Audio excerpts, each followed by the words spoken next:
বালি পাচার নিয়ে তদন্ত যখন করছে তখন আমি ইডি এবং তার সাথে পশ্চিমবঙ্গ পুলিশকে কতগুলি চাঞ্চল্যকর তথ্য দিতে চাই। একজন রাজনৈতিক নেতার থেকেও বড় কথা, আমি একজন বাংলার নাগরিক, ভারতের নাগরিক। সেই নাগরিক হিসেবে আমি এই তথ্য দিতে চাই। এই যে বালির যে পসরা দেয়া হয় বা টেন্ডার দেয়া হয়, সেই টেন্ডার আগে প্রত্যেক জেলায় দেয়া হতো। হঠাৎ করে তৃতীয়বার ভোটে জেতার পর পশ্চিমবঙ্গের যে কর্পোরেশন, যেটাকে West Bengal mineral development corporation বলে জানি, WBMDTCL, যার মূল কাজ ছিল হচ্ছে সল্টলেকে অফিস, মূল কাজ ছিল হচ্ছে যে মিনারেল সংক্রান্ত সমস্ত কাজ করা। কিন্তু তৃতীয়বার ভোটে জেতার পর সমস্ত নদীর এই বালির ব্যাপারটাকে সেন্ট্রালাইজ করার জন্য WBMDTCL এর হাতে এই রাজ্য সরকার তৃতীয়বার ক্ষমতায় আসার পর এটা তুলে দেয়। যেখানে ভারতবর্ষের বিভিন্ন জায়গায় ডিসেন্ট্রালাইজেশনের কথা বলা হচ্ছে, সেখানে হঠাৎ করে কেন সেন্ট্রালাইজেশন করা হলো এই বিষয়ে ভাবা উচিত। শুধু তাই নয়, আমার কাছে বিশ্বস্ত সূত্রে যে কতগুলো খবর আসছে, এবং এক্ষেত্রে মনে রাখবেন একটা বিশেষ পদক্ষেপ নেওয়া হয়, সেটা হচ্ছে এই সংস্থা তৈরি হয়েছিল 1971-72 সালে, এবং সেই 1971-72 সালে ম্যানেজিং ডাইরেক্টর এবং তার সাথে চেয়ারম্যান দুটো আলাদা পদ থাকতো। চেয়ারম্যান আলাদা হতেন, ম্যানেজিং ডাইরেক্টর আলাদা হতেন। বিশেষ কারণে এই দুটোকে মার্চ করে দেওয়া হয়। চেয়ারম্যান কাম ম্যানেজিং ডাইরেক্টর পদে একজন আইএসকে বসানো হয়। সেই আইএসের নাম PMK মোহন গান্ধী।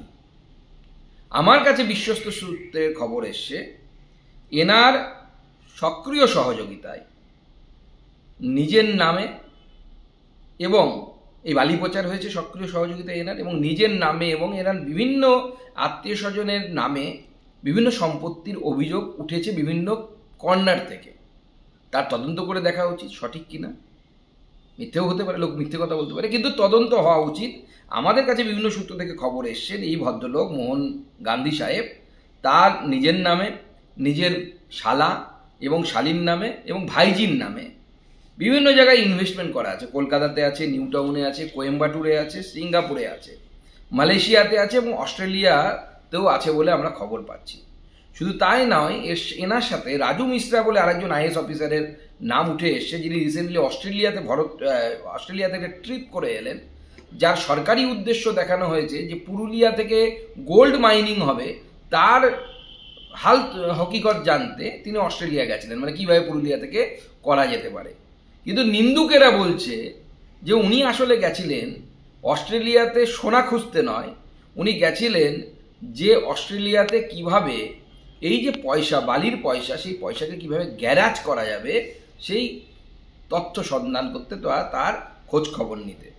এবং এর পেছনে যে GD মাইনিং প্রাইভেট লিমিটেড, এই GD মাইনিং প্রাইভেট লিমিটেড যার উপরে চলছে এই সমস্ত তদন্ত, আপনারা খোঁজ নিয়ে দেখুন। এই অরুণ সারাফ কোনো একজন অরোরার খুব কাছে।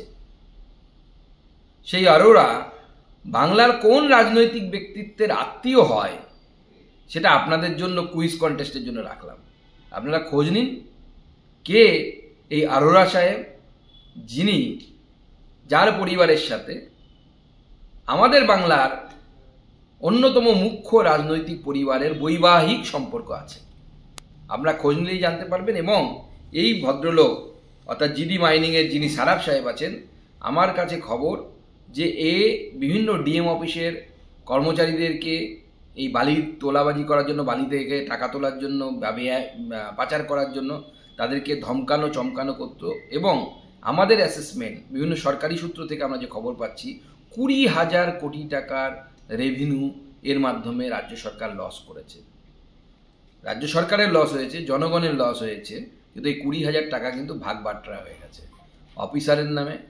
এই যে 2 অফিসারের নাম বললাম, তাদের তদন্ত হওয়া উচিত, তার আত্মীয় স্বজনের তদন্ত হওয়া উচিত, এবং তার সাথে সাথে এই যে অরোরা সাহেবের নাম বললাম, সেই অরোরা সাহেবের আত্মীয় কোন নেতা তারও খোঁজ খবর করা উচিত।